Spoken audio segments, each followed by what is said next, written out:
kulanto waxaan wanaagsan daawadayaal meel kastoo aad joogtaan halkan waa xulashada wararka u diyaargarooba wararkeena maanta waa 10 September sanadka 2020 qodobada wararkeena ugu waaweyn waxaa kamid ah maxaa keenay dib u dhac ku yimaada shirkii u dhaxeeyay madaxweyne Farmaajo iyo maamul goboleedyada iyo shirkaas oo qarka u saaran inuu fashilmo saddex qodob oo beesha caalamka ee hordhigeen madaxweyne Qoorqoor kadib imaatinkiisii Muqdisho madaxweyne Qoorqoor weerar afka ku qaaday Dani Axmed Madoobe kure eedeyna arin halis u ah cadeymo muujinaya riyadii madaxweyne Farmaajo ee muddo kororsiga oo wali muuqata maxay tahay sirta ka dambaysa in mar kale caato lagu celiyo xogayaha xafiiska wasaaraha Soomaaliya ciidamo badan ee gaadiidka dagaalka oo lagu geedaamin nawaaxiga madaxtooyada iyo baraha koontaroolada ee cabsi ka jirta xindaabka madaxtooyada shirkii Baydhabo jibi adag abuuray iyo khilaaf ka dhex hortay maamul goboleedyada qodobadaasi kuba kala yaana qayb ka saaxiibayaal wararkeena kamid noqo saaxiibada ku xiran channelkeena subscribe gambaraalkana taabo si ay kugu soo dhacaan macluumaadka wararka iyo waliba xogaha gaarka ee halkan aan ku baahino waagaag waxaan ku hormari doonaa shirkii maanta la filayay Muqdisho ka furmaya guud ahaanba fashilmay maxaa keenay dib u dhac ku yimaada shirkaasi iyo fashilka shirkaas oo qarka u saaran guud ahaanba mar kale shirkaas uu fashilmayeen eegana saakio maanta oo Khamiis waxa lagu waday in madaxtooyada Soomaaliya ka furmo shirka u dhaxeeya dawladda dhexe ee Soomaaliya maamul goboleedyada waxaana warar soo baxay in shirkaas dib u dhac ku yimid inkastoo aan la shaacin waqtiga rasmiga oo furmi doono wararka qaar ayaa sheegay in jiraan sababo dhowr ah oo keenay shirkaasi dib waxaa la sheegayaa in wali ay taagan yihiin khilaaf iyadoo waa khilaaf u dhaxeeya dawladda dhexe ee Soomaaliya iyo waliba maamulka Puntland iyo Jubbaland khilaafkaas aan wali xal laga gaarin waxaana wali soconaya shirar gooni iyo dadaalo la doonay in lagu xalliyo khilaafka u dhaxeeya dawladda Soomaaliya iyo labada maamul Puntland iyo Jubbaland kuwaas oo wali aan wax xal laga gaarin sidoo kale waxa dib u dhacay kulan casho ah oo xal la doonayay ama xal lagu badalsanaa in mas'uuliyiinta maamul goboleedyada oo dhan iyo waliba madaxweynaha Soomaaliya in madaxtooyada ay ka dhacdo lama shaacin sababta keentay in munaasabadaasi ay qabsoomi weyso kana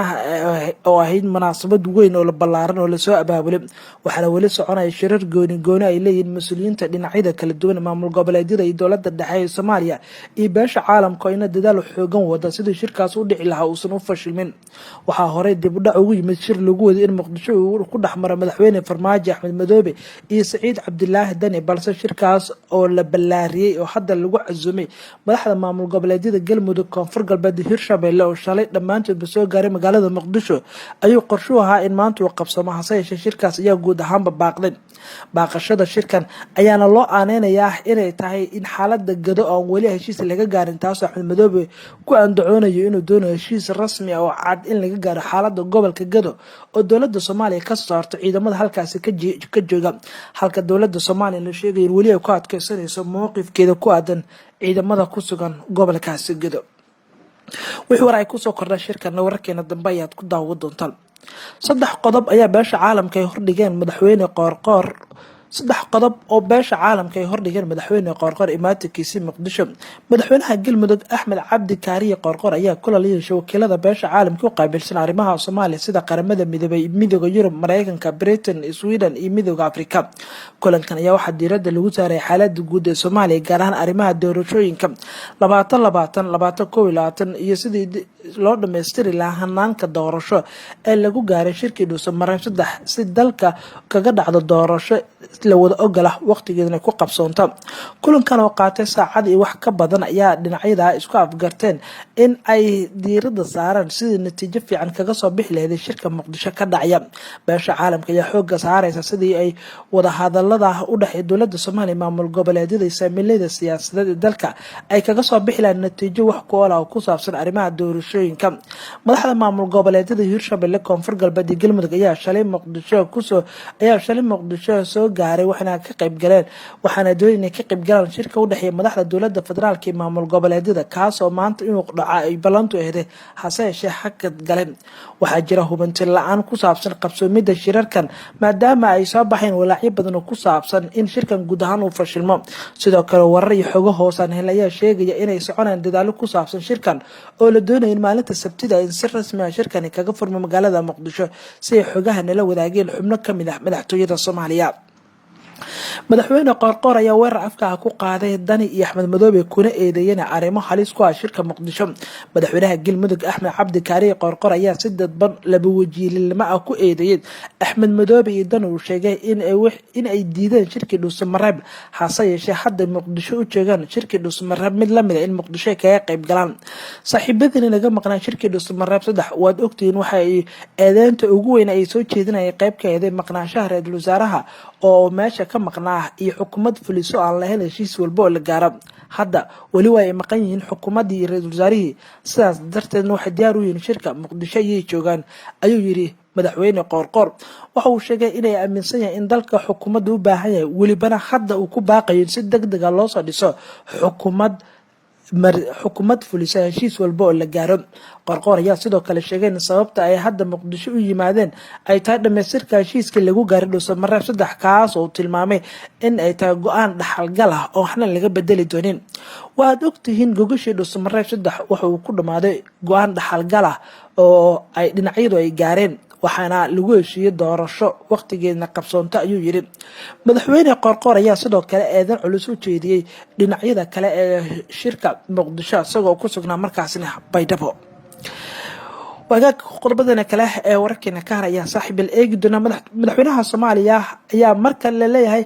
cadeymo ayaa muujinaya in rayidii madaxweyne Farmaajo ay muddo kororsiga inay muuqato iyo waliba ciidamo badan iyo gaadiid dagaal oo lagu kordhiyay ilaalinta madaxtooyada Soomaaliya ayaan eegi doonaa cabsi ka jirta xeendahabka madaxtooyada. go'aanadii aqbaleen ee shirkii Puntland iyo waliba Jubbaland ee ka dhacay madaxtooyada bishaan ayaa muujinaya in madaxtooyada Soomaaliya gaar ahaan madaxweyne Maxamed Cabdilaahi Farmaajo damaciisa muddo kororsiga in wali ay muuqato. waxaa sidaas sheegay Cabdirashiid Xidig mudane kamid ah baarlamaanka. Cabdirashiid Xidig oo mudane ka tirsan golaha shacabka ee baarlamaanka Soomaaliya waqtigu sii dhamaanaya ayaa sheegay inay muuqato waxyaabo badan oo muujin kara muddo kororsi ay dawladdu sameyn karto taas oo suurtagal ka dhigi karta rayida madaxweynaha Soomaaliya. xidigu kamid ah musharaxiinta doorashada ay ku soo baxay madaxweynaha uu ku soo baxay Axmed Maxamed Salaam Axmed Madoobe ayaa haatan xaqiijiyay in madaxda dawladda Soomaaliya ay ku taamayaan muddo kordhin iyo waqti kale dheeraad ah xafiiska ay joogaan.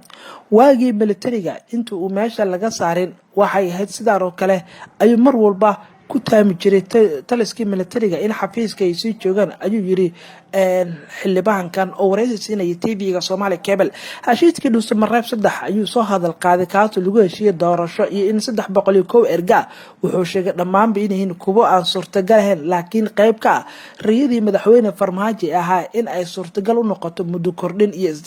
iyo waqti kale dheeraad ah la siiyay habka u dhaxayso doorashadaasi. hase yeeshee dhinacyada kale ee diiday ayuu ku qaaxinay kuwa doonaya in la fuliyo wax walba oo la gaara waxaasna aysan ahayn kuwa dhici kara suurtagal ah heshiiskii Dhuusamareeb. guddi awood leh oo dabagal ku sameeya doorasho qof cod ayaa loo baahan yahay waa haddii ay dhacayso ayuu yiri Cabdirashiid Xidig asagoo sheegay in madaxweynaha Soomaaliya wali uu ku adkeysanayo aragtidiisii iyo rayadiisii doorasho qof cod ah. ciidamo badan iyo gaadiidka gaashaaman ayaa lagu kordhiyay baraha kontaroolada laga ilaaliyo xeendahabka madaxtooyada Soomaaliya. ammaanka madaxtooyada ayaa si weyn loo adkeeyay iyadoo toddobaadkan gudihiisana 2 qarax oo ismiidaamin ah uu shalay ka dhacay meel u dhow madaxtooyada Soomaaliya garan xeendahabka laga ilaaliyo madaxtooyada. marka laga soo tago madaxtooyada oo hoyga uu degan yahay madaxweynaha labada gudoomiye aqalka sare ee golaha shacabka iyo sida cad waxaa sidoo kale hadda madaxtooyada degan madaxweynayaasha maamulada Puntland iyo Jubbaland kuwaas oo Muqdisho ku sugan oo madaxtooyada degan. ciidamada baraha kontaroolada ku sugan ayaa la kordhiyay gaadiidka gaashaamada dagaalka ayaana la kordhiyay waxaana jira dad badan oo la geeyay kuwaas oo isticmaalaya dad badan oo laga joojiyay isticmaalka wadada madaxtooyada hormarta haddii ay isticmaalayso qofka la weydiinaya cadeymo ah ID card dawladda ah.